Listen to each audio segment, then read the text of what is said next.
महाकुंभ में कोई भूखा नहीं सो रहा, हर रोज बन रहा है लाखों लोगों का खाना। महाकुंभ में लगा है दुनिया का सबसे बड़ा भंडारा, जिसकी कैपेसिटी जानकर आपको चक्कर आ जाएगा। नंबर 1, हर दिन लाखों लोगों का भोजन। महाकुंभ मेला सिर्फ आस्था और आध्यात्म का संगम नहीं, बल्कि ये दुनिया का सबसे बड़ा फ्री फूड डिस्ट्रीब्यूशन सेंटर बन चुका है। यहाँ रोजाना लाखों श्रद्धालुओं को भोजन कराया जा रहा है और ये संख्या हर दिन बढ़ती ही जा रही है। शोधकर्ताओं के अनुसार मेला क्षेत्र और प्रयागराज शहर में फैले इन भंडारों में रोज 10 से 15 लाख लोग भोजन कर रहे हैं। ये संख्या इसे दुनिया का सबसे बड़ा निःशुल्क भोजन स्थल बनाती है। मेला क्षेत्र के लगभग हर सेक्टर, हर मार्ग और हर कोने में भंडारे चल रहे हैं। इतना ही नहीं, शहर भर में भी कई संस्थाएं और श्रद्धालु अपने अपने स्तर पर भंडारे आयोजित कर रहे हैं। चाहे कोई स्थानीय निवासी हो या दूर दराज से आया कोई यात्री, हर किसी के लिए यहाँ भोजन की कोई कमी नहीं है। ये भंडारे 24 घंटे संचालित हो रहे हैं, जिससे कोई भी भूखा ना रहे। श्रद्धालु इसे केवल भोजन नहीं बल्कि प्रसाद मानकर ग्रहण कर रहे हैं, जिससे उनकी आस्था और सेवा भाव और गहरा हो रहा है।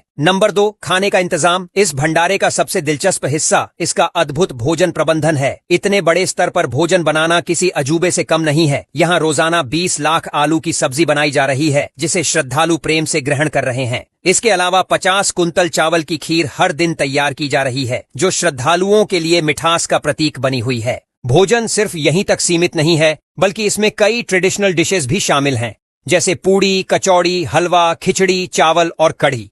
श्रद्धालुओं को गर्मागर्म भोजन परोसा जाता है और कई जगहों पर इसे पैकेट में भी वितरित किया जाता है, ताकि लोग इसे अपने साथ ले जा सकें। इसका प्रबंधन बड़े स्केल पर किया जा रहा है। हजारों किलो दाल, चावल, आटा और अन्य सामग्री हर दिन उपयोग की जा रही है। भंडारों में काम करने वाले सेवादार दिन रात मेहनत कर रहे हैं, ताकि किसी को भूखा न रहना पड़े। नंबर 3, इस्कॉन अडानी समूह का योगदान। महाकुंभ में चल रहे इन भंडारों की व्यवस्था में केवल धार्मिक और सामाजिक संस्थाएं ही नहीं, बल्कि कई बड़े कारोबारी समूह भी अपना योगदान दे रहे हैं। अडानी ग्रुप और इस्कॉन ने मिलकर महाप्रसाद सेवा नाम का एक विशेष भंडारा शुरू किया है, जो 13 जनवरी से 26 फरवरी तक चलेगा। इस भंडारे में रोजाना करीब 1 लाख श्रद्धालु भोजन कर रहे हैं, जिससे ये मेला क्षेत्र के सबसे बड़े भंडारों में से एक बन गया है। इस्कॉन कैंप में ये सेवा दोपहर 3 बजे से रात 11 बजे तक चलती है और हर कैंप में 400 से 500 वॉलंटियर्स भोजन सेवा में लगे हुए हैं। ये वॉलंटियर्स पूरी श्रद्धा और समर्पण के साथ काम कर रहे हैं, ताकि हर कोई भरपेट भोजन कर सके। आयोजकों के अनुसार मेले के समापन तक ये भंडारा लगभग 50 लाख लोगों को निःशुल्क भोजन उपलब्ध कराएगा। इस भंडारे में सिर्फ आम श्रद्धालु ही नहीं, बल्कि कई विदेशी यात्री भी आकर प्रसाद ग्रहण कर रहे हैं।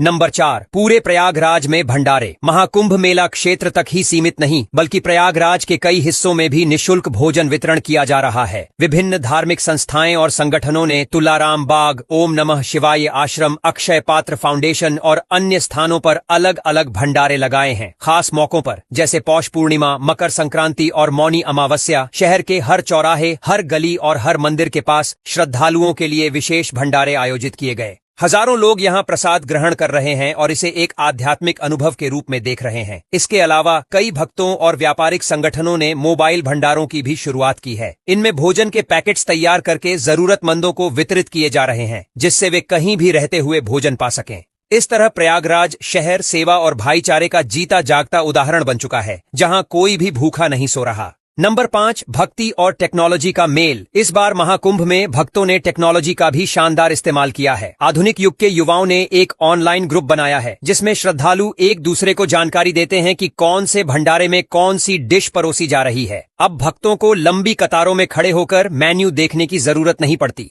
ऑनलाइन ग्रुप्स में अपडेट मिल जाता है कि कहाँ खीर, कहाँ पुड़ी कचौरियां और कहाँ देसी घी का हलवा मिल रहा है। इससे श्रद्धालुओं का समय बचता है और वे आसानी से अपने पसंदीदा भंडारे तक पहुंच सकते हैं। भक्तों का ये डिजिटल इनोवेशन दर्शाता है कि महाकुंभ सिर्फ आस्था का संगम नहीं, बल्कि टेक्नोलॉजी और आध्यात्मिकता का भी मेल है।